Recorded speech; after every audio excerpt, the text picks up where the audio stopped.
Hey everyone, this is Caroline of Reviveolution in the Sacred Valley again, and this week we're doing a series on personal life challenges and strategies for dealing with those in an effective way.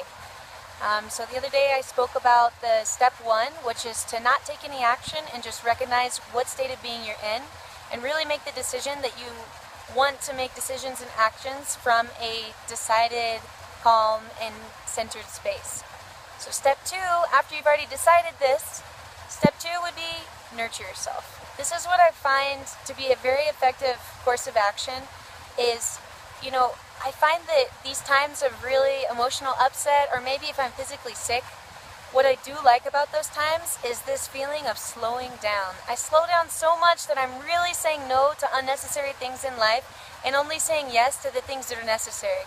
And so it actually gives us more perspective for how to really bring that into our daily life even a bit more. And so during this time of self-nurture, what I'll call it, is I actually tend to sleep a lot more.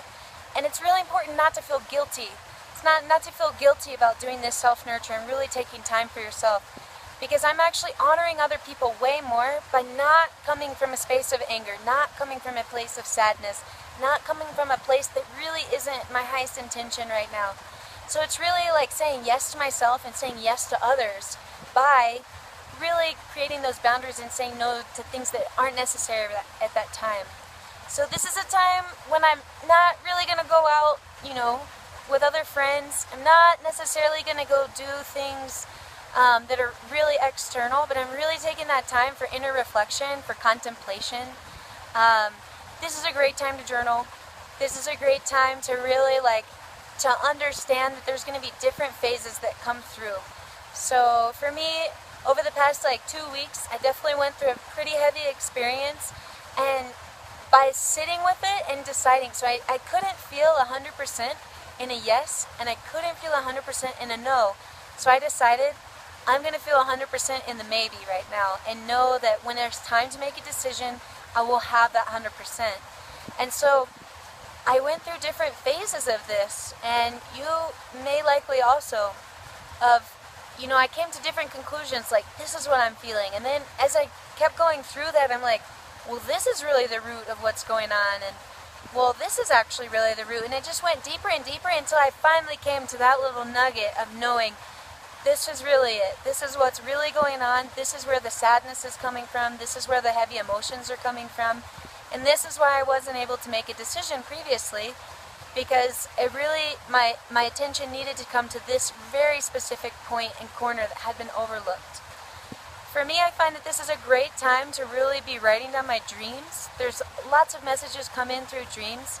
I also decided to do something that I really don't normally do, which was to go to the spa, just to be able to sit in the jacuzzi and the sauna and really in a beneficial way sweat out and really release what was going on without attaching a story to it. Just really nurturing the body in any way, eating well. Even though I didn't have a lot of energy to cook myself a fine gourmet meal, I definitely still stuck to healthy things like quinoa and really basic food that can still nourish the soul and nourish the body through that experience. And of course, chocolate's always good. So the point of this stage, step two, is to really go internal. And the action here is to not go externally and speak with others, but go through the process and finding things that really support. So if you find that your mind is really just jumping through cycles of erratic thoughts that are really hard to get rid of, that's a good time maybe for finding effective distraction. So effective distraction would be going on a walk. Maybe if you really need to watch a movie, if you really also want to maybe read a book. But I wouldn't say do that the entire time, but you do want to be aware when the mind is being erratic. If you haven't already tried meditation or yoga or different exercises, that if those aren't working, then it is good to go ahead and ease the mind from those thoughts, because the point of this step two is to get the mind into a place of calm and centeredness. So do what you need to do to get to that place. Again, we're not making external actions and decisions at this point. That comes in step three, which I'll be explaining in just a little bit. in our next video. And step 3 is making a decision from a grounded and rooted place of resolution. And so I hope that you found this video helpful.